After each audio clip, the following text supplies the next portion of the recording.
செம்மணி, சித்துப்பாத்தி, அரியாலை, மனித புதைகுழி அகழ்வு பணிகளின் 42வது நாள் இன்று காலை 8 மணி முதல் தற்போது வரை இடம்பெற்று வருகின்றது.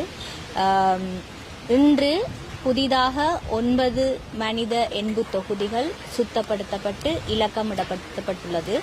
அதே வேளையில் ஏற்கனவே அடையாளப்படுத்தப்பட்ட மனித எண்பு தொகுதிகளில் 7 மனித எண்பு தொகுதிகள் அகழ்ந்தெடுக்கப்பட்டு பொதி செய்யப்பட்டு நீதிமன்றத்தின் கட்டுக்காவலில் கொடுக்கப்பட்டுள்ளது.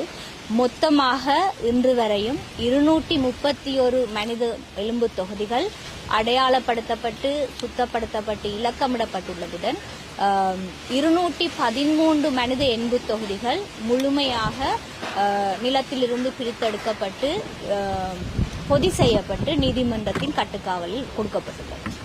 நாளையும் இதே போன்று காலை 8 மணியிலிருந்து மனித எலும்பு அகழ்வு பணிகள் ஆரம்பம்.